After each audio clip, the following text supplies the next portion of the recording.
Welcome back YouTube family. कैसे हो आप लोग? आई होप आप सब बढ़िया होंगे और अपने लाइफ में कुछ बढ़िया कर रहे होंगे।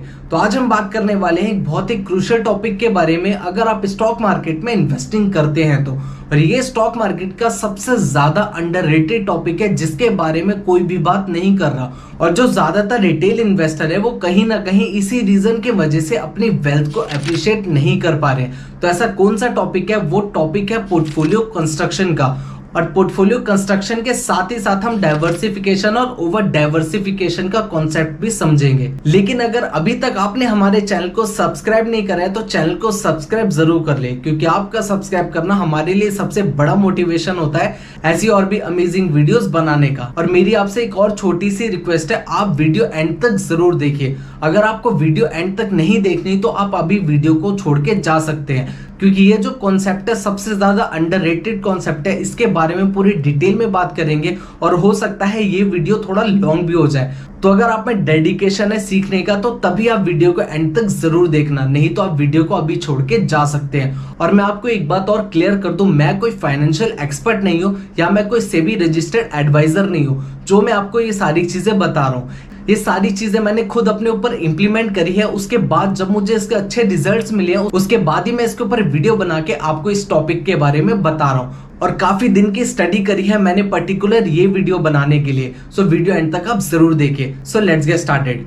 तो सबसे पहले हम तीन चीजों की बात करते हैं। पहली चीज क्या है? पोर्टफोलियो। एंड सेकंड चीज है diversification. And third most important चीज है ओवर डाइवर्सिफिकेशन।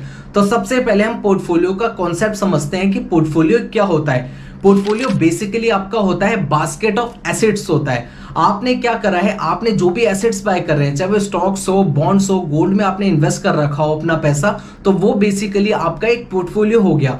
अगर स्टॉक मार्केट के पर्सपेक्टिव से सोचा जाए, अगर आपने 10 कंपनीज में अपना पैसा इन्वेस्ट कर रखा है तो आपका जो पोर्टफोलियो होगा वो 10 कंपनीज का होगा। चाहे आपने किसी भी अलग अलग कंपनीज में, अलग अलग सेक्टर्स की कंपनी में अपना पैसा इन्वेस्ट कर रखा हो। सो आई होप आपको एकदम क्लियर समझ आ गया होगा पोर्टफोलियो का मतलब क्या होता है। सो अब बात करते हैं कि डाइवर्सिफिकेशन का मतलब क्या होता है। आपने जितनी भी अपनी इन्वेस्टमेंट है उसको जितना ज्यादा आप स्प्रेड करेंगे अक्रॉस डिफरेंट सेक्टर्स या इंडस्ट्री या अलग अलग एसेट क्लासेस में आप अपने इन्वेस्टमेंट को इन्वेस्ट करेंगे तो वो आप अपने पोर्टफोलियो को डाइवर्सिफाई कर देंगे। लेकिन इसका सबसे इंपॉर्टेंट चीज और सबसे बड़ा डिफरेंस ये है, अगर आपने थोड़ी सी भी गलती कर दी तो आपका जो डाइवर्सिफाई पोर्टफोलियो होगा वो ओवर डाइवर्सिफाई भी हो सकता है। क्योंकि डाइवर्सिफिकेशन और ओवर डाइवर्सिफिकेशन में बहुत ही माइनर सी लाइन होती है। अगर आपने उसको क्रॉस कर दिया तो कहीं ना कहीं आपका पोर्टफोलियो ओवर डाइवर्सिफाई हो जाएगा और over the long period of time आपकी जो वेल्थ है वो अप्रिशिएट होने के बदले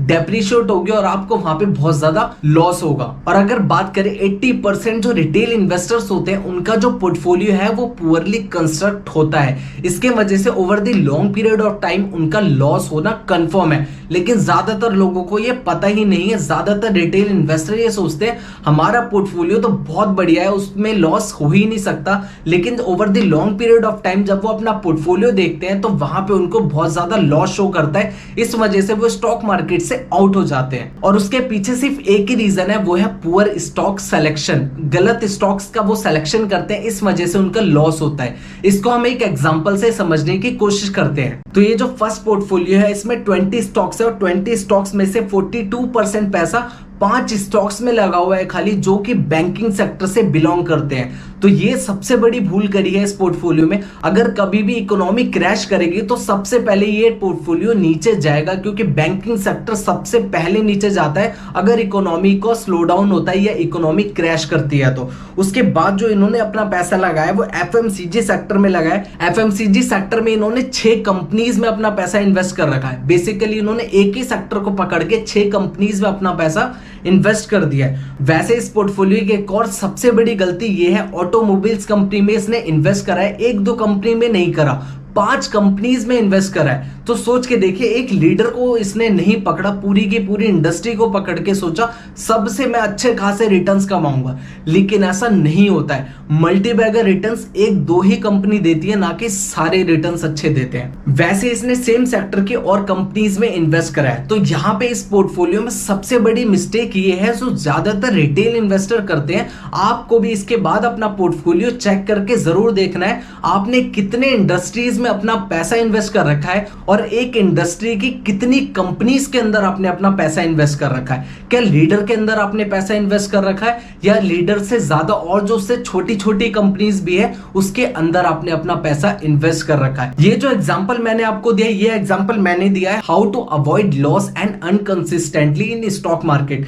ये one of the best book लगी मुझे स्टॉक मार्केट के ऊपर। इसने काफी ज्यादा मुझे बेस्ट नॉलेज प्रोवाइड करा है स्टॉक मार्केट के। और ये जो टॉपिक मैं आपको बता रहा हूं इस वीडियो के अंदर, ये टॉपिक भी मेरे दिमाग में इसी बुक को पढ़ के आया और ज्यादातर मुझे लगा कि ये गलतियां तो मैंने भी करी थी, तो आपको भी हो सकता है इस टॉपिक के बारे में ज्यादा डिटेल में ना पता हो। दैट्स व्हाई मैं ये वीडियो बना रहा हूं। तो इस एग्जांपल से आपको क्लियरली पता चल गया कि ओवर डाइवर्सिफाई पोर्टफोलियो कैसा होता है। तो अब हम देखते हैं कि प्रॉपरली डाइवर्सिफाई पोर्टफोलियो कैसा होता है। ये जो सेकंड पोर्टफोलियो है जो मैं आपको बता रहा हूं प्रॉपरली डाइवर्सिफाई पोर्टफोलियो है, इसमें जो इन्वेस्टर है उसने 10 कंपनीज में अपना पैसा इन्वेस्ट करा है और 10 डिफरेंट सेक्टर्स में अपना पैसा इन्वेस्ट करा है और साथ ही साथ उन सेक्टर्स की लीडर कंपनीज के अंदर अपना पैसा इन्वेस्ट करा है। और जो परसेंटेज ऑफ एलोकेशन है वो ऑलमोस्ट सेम ही रखा है हर सेक्टर के अंदर। ऐसा नहीं करा है कि 40% एलोकेशन एक सेक्टर को दे दिया है, डिफरेंट सेक्टर को प्रॉपर एलोकेट करा गया है। तो यहाँ पे जो परसेंटेज है शेयर्स के गिरने का वो ना के बराबर है। अगर कोई भी इकोनॉमिक स्लो डाउन आता है या कुछ भी होता है या स्टॉक मार्केट ही क्रैश होता है तो कहीं ना कहीं कोई ना कोई ऐसा सेक्टर जरूर होता है जो सबको पीछे छोड़ के आगे निकल जाता है इकोनॉमिक स्लो डाउन या स्टॉक मार्केट के क्रैश होने के बावजूद भी। तो ये चीज आपको समझना बहुत ज्यादा इंपॉर्टेंट है। जितने ज्यादा सेक्टर्स में आप अपना पैसा इन्वेस्ट करेंगे और जितनी बड़ी कंपनीज के अंदर आप अपना पैसा इन्वेस्ट करेंगे, कहीं ना कहीं आपके जो लॉस होने के चांसेस है वो ना के बराबर हो जाएंगे। इस वजह से जो आपकी वेल्थ है लॉन्ग टर्म में बहुत ज्यादा अप्रिशिएट होगी और आपको कहीं ना कहीं अपने इन्वेस्टमेंट के बहुत अच्छे रिटर्न्स मिलेंगे। अब बात करते हैं कि सबसे बड़ी प्रॉब्लम्स क्या आती हैं अगर आपके पोर्टफोलियो में मोर देन 30, 40, 50 स्टॉक्स है तो आपके लिए सबसे बड़ी प्रॉब्लम क्या आएगी। देखिए, आपने खाली किसी कंपनी के अंदर अपना पैसा इन्वेस्ट कर लिया, वो सफिशिएंट नहीं है आपको अच्छे रिटर्न्स देने के लिए। आपको रेगुलर इंटरवल में उस कंपनीज के फंडामेंटल्स चेक करने रहते हैं, उसकी बैलेंस शीट चेक करनी रहती है या अदर चीजें चेक करनी रहती है। अगर आप रिटेल इन्वेस्टर है, रीजन क्या है इसके पीछे सारी चीजें चेक करने का? देखो, टाइम के साथ चीजें बदल जाती हैं। अगर आपने 6 महीने पहले किसी कंपनी में इन्वेस्ट कर रखा है लेकिन 6 महीने के बाद हो सकता है उस कंपनी के अंदर मैनेजमेंट में कोई चेंज हो गया हो, इस वजह से जो कंपनी का है वो लगातार लॉस हो रहा हो, इस वजह से जो आपके पोर्टफोलियो में वो जो शेयर है वो आपको भी लॉस शो करेगा और हो सकता है लॉन्ग टर्म में वो आपकी वेल्थ को डेप्रिशिएट करे। इस वजह से आपको रेगुलर इंटरवल ऑफ टाइम पे अपने पोर्टफोलियो को रेगुलर चेक करते रहना है। जिस भी कंपनीज में आपने अपना पैसा इन्वेस्ट करा है प्रॉपर उनका एनालिसिस करना बहुत ज्यादा जरूरी है। अगर आप सीरियस इन्वेस्टर है और अपने इन्वेस्टमेंट के ऊपर अच्छे रिटर्न्स चाहते हैं तो रूल तो ये कहता है हर हफ्ते में हमें 30 मिनट जिस स्टॉक में अपने पैसा इन्वेस्ट करा है उस एक कंपनी में हमें देने चाहिए। तो अगर आप सोच के देखिए, अगर आपके पोर्टफोलियो में 60 स्टॉक्स है और आपको हर हफ्ते 30 मिनट्स देने हैं तो ओवरऑल देखा जाए एक हफ्ते के अंदर आपको कितने मिनट्स देने? 1800 मिनट्स देने, जो कि एक दिन में होता है 4 घंटे।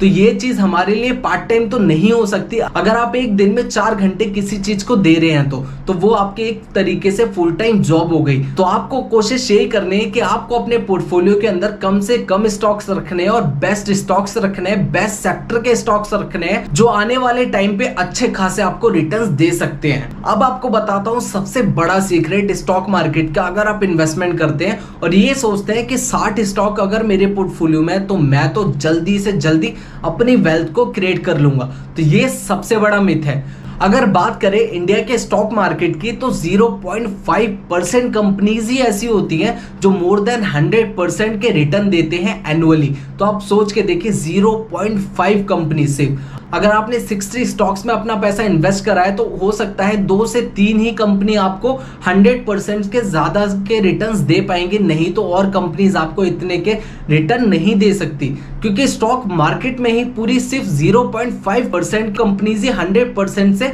ज्यादा के रिटर्न्स देती है। तो ऐसा तो नहीं हो सकता कि 60 में से 60 कंपनी आपको 100% से ज्यादा के रिटर्न्स दे दे, और 10 to 15% स्टॉक आपको 20% से अबव रिटर्न्स देते हैं, और 10 से 25% स्टॉक्स आपको मोर देन 10% के रिटर्न्स देते हैं एनुअली। और जो 60 से 70% स्टॉक्स है वो आपको कहीं ना कहीं खाली फ्लैट रिटर्न्स देंगे या तो आपको नेगेटिव रिटर्न देंगे over the long period of time या शॉर्ट पीरियड ऑफ टाइम अगर आप स्टॉक मार्केट में इन्वेस्टमेंट करते हैं। तो मेरा तो यहाँ पे यही मानना है, अगर हमें अपना पैसा स्टॉक मार्केट में इन्वेस्टमेंट करना है तो कहीं ना कहीं टारगेट लेके चलना चाहिए कि मोर देन 2 to 3 इयर्स तक हम अपने पैसे को स्टॉक मार्केट में इन्वेस्टेड रखें कि लॉन्ग टर्म में आपको अच्छी वेल्थ वहां से क्रिएट हो जाए। लेकिन हम भी तो ढीठ ठहरे, हम भी कहां समझते हैं ये सारी बातें।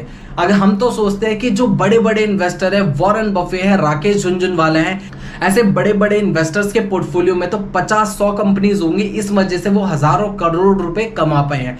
लेकिन यहाँ पे आप बहुत गलत हो दोस्तों। जो वॉरेन बफे हैं वो 10 to 15 स्टॉक्स के अंदर ही उनका मोस्टली पैसा इन्वेस्टेड है, और राकेश झुनझुनवाला का भी सेम केस है। 90% पैसा उनका 10 to 12 स्टॉक्स में ही इन्वेस्ट हो रखा है, और इनका पैसा अलग अलग सेक्टर्स में इन्वेस्ट हो रखा है और उन सेक्टर्स के टॉप कंपनीज में इन्वेस्ट हो रखा है। इसी वजह से over the long period of time उनको बहुत अच्छे रिटर्न्स मिले हैं स्टॉक मार्केट से। अब क्वेश्चन ये अराइज होता है, हमें अपने पोर्टफोलियो में कितने स्टॉक्स रखने चाहिए। ये टोटली आपके ऊपर डिपेंड करता है कि आप कितना टाइम स्टॉक मार्केट को दे सकते हैं। अगर आपके पास डेली का 3 से 4 घंटे है तो आप 60 स्टॉक्स भी अपने पोर्टफोलियो में रख सकते हैं। अगर आपके पास हफ्ते में 1 से 2 घंटे होते हैं तो आपके लिए 10 to 12 स्टॉक्स काफी होंगे आपके पोर्टफोलियो में, जिससे आपको मल्टी बैगर रिटर्न्स मिल जाएंगे over the long period of time अगर आपने सही स्टॉक्स के अंदर अपना पैसा इन्वेस्ट कर रखा है तो फाइनली अब पूरे वीडियो की समरी पे जल्दी से बात कर लेते हैं। अगर आपको अपना पोर्टफोलियो अच्छे से कंस्ट्रक्ट करना है तो उसके लिए आपको अपने इन्वेस्टमेंट को अच्छे से स्प्रेड करना आना चाहिए डिफरेंट एसेट क्लासेस में। बॉन्ड्स में इन्वेस्टमेंट कर दी, गोल्ड में कर दी, स्टॉक्स में कर दी, ऐसे अलग अलग एसेट क्लासेस में अपना पैसा इन्वेस्ट करना आना चाहिए। और सेकंड इंपॉर्टेंट पॉइंट क्या है, डाइवर्सिफाई अपने इन्वेस्टमेंट को आपको जरूर करना चाहिए। अगर आप अपने इन्वेस्टमेंट को डाइवर्सिफाई करते हैं तो आपका जो रिस्क फैक्टर होता है वो काफी ज्यादा कम हो जाता है। और आपको अपनी इन्वेस्टमेंट खाली पेनी स्टॉक्स में या लार्ज कैप स्टॉक्स में नहीं करनी चाहिए। आपको पहले कंपनी की रिसर्च करनी चाहिए, उसके बाद जो कंपनी अच्छी है, बेस्ट है, उसमें आपको अपना पैसा इन्वेस्ट करना चाहिए जहां से आपको अच्छे खासे रिटर्न्स मिल जाएंगे। एंड फोर्थ इंपॉर्टेंट पॉइंट क्या है, आपको हमेशा अपने पोर्टफोलियो का रिव्यू करना चाहिए हर हफ्ते कि आपने जिन कंपनीज में अपना पैसा इन्वेस्ट कर रखा है वो कैसी परफॉर्म कर रही हैं, या उनके जो मैनेजमेंट है वो क्या बढ़िया काम कर रहे हैं अपनी कंपनी के ऊपर या नहीं कर रहे। प्रॉपरली रिव्यू आपको हर हफ्ते अपनी कंपनीज का करना चाहिए जिसमें आपने अपना पैसा इन्वेस्ट कर रखा है। एंड फोर्थ मोस्ट इंपॉर्टेंट चीज क्या है, अगर आपने स्टॉक मार्केट में किसी शेयर में अपना पैसा लगा दिया है तो उस पर इन्वेस्टेड रहे,